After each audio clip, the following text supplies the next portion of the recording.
بسم اللہ الرحمن الرحیم۔ السلام علیکم ناظرین، اللہ پر یقین رکھنے والوں کو میرے چینل پر خوش آمدید۔ دوستو، انسان کے لیے 5 طرح کے عالم ہیں: عالم ارواح، عالم دنیا، عالم برزخ، عالم حشر اور عالم آخرت۔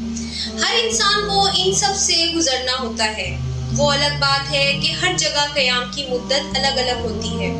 اللہ تعالیٰ نے انسان کے ایک عالم سے لے کر دوسرے عالم میں منتقل ہونے کے لیے مختلف اسباب پیدا کیے ہیں، جیسا کہ عالم ارواح سے عالم دنیا میں جانے کا سبب والدین، عالم دنیا سے عالم برزخ میں جانے کا سبب موت، عالم برزخ سے عالم حشر میں جانے کا سبب سورہ اسرافیل، اور عالم حشر سے عالم آخرت میں جانے کا سبب ایمان یا کفر ہے۔ دوستو، آج کا ہمارا موضوع عالم برزخ ہے، جس میں ہم جانیں گے کہ عالم برزخ کی یہ زندگی کیسی ہے، یہاں پر لوگ کیسے رہتے ہیں، لوگ یہاں پر کیا کھاتے پیتے ہیں، اور کیا دنیا کے معاملات بھی لوگ یہاں پر یاد رکھتے ہیں۔ آج ہم انہی سب سوالات کے جوابات جانیں گے قرآن و حدیث کی روشنی میں۔ دوستو، عالم برزخ کی اہمیت کا اندازہ اس بات سے لگائیں کہ اس سے پہلے بھی 2 عالم ہیں اور اس کے بعد بھی 2 عالم ہیں۔ نبی کریم صلی اللہ علیہ وسلم کی حدیث مبارکہ ہے کہ اگر اللہ تعالیٰ کے نزدیک دنیا کی کچھ حیثیت ہوتی تو مچھر کے پر برابر بھی اس میں سے کسی بھی کافر کو پانی کا ایک گھونٹ تک نہ پینے دیتا۔ بحوالہ ترمذی شریف۔ یعنی اندازہ کریں کہ جس دنیا میں ہم موجود ہیں اس کی اہمیت کیا ہے۔ خیر، دنیا و آخرت میں موجود جو عالم ہے وہ برزخ کہلاتا ہے۔ برزخ کے لفظی معنی آر یا پردے کے ہیں۔ انسان کی موت سے لے کر قیامت میں اٹھنے تک کا وقفہ برزخ کہلاتا ہے۔ یعنی اگر یہ کہا جائے یہ وہ مقامات ہیں کہ جن میں موت کے بعد حشر تک روحیں حسب مراتب رہتی ہیں، اس میں تمام انسانوں اور جنوں کو موت کے بعد رہنا ہے، اور یہ عالم ہماری دنیا سے بہت بڑا ہے۔ برزخی زندگی دنیاوی زندگی سے بہت لمبی ہے، لیکن وہ بھی ایک دن ختم ہو جانی ہے۔ اللہ پاک سورہ مومنون میں فرماتے ہیں، اور ان کے آگے ایک آڑ ہے اس دن تک جس میں یہ اٹھائے جائیں گے۔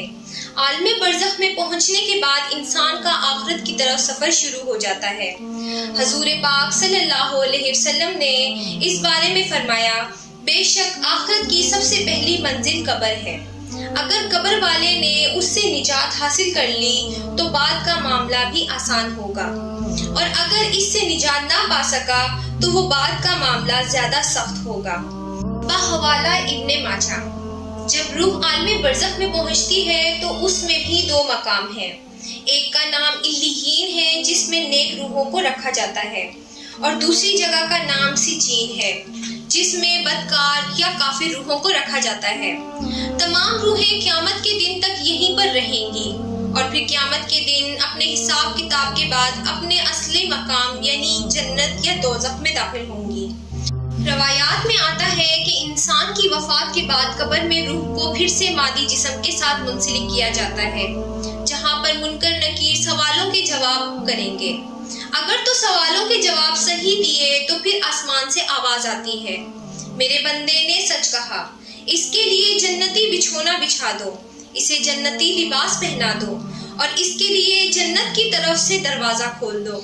قبر میں ہی جنت کی طرف سے دروازہ کھل جائے گا، وہاں اسے ہوا کے جھونکے اور خوشبو بھی آتی ہوگی، اور حد نظر اس کی قبر کو کشادہ کر دیا جائے گا۔ لیکن اگر سوالات کے جوابات صحیح نہ ہوئے تو پھر اس کے لیے قبر میں ہی جہنم کا بچھونا بچھا دیا جاتا ہے۔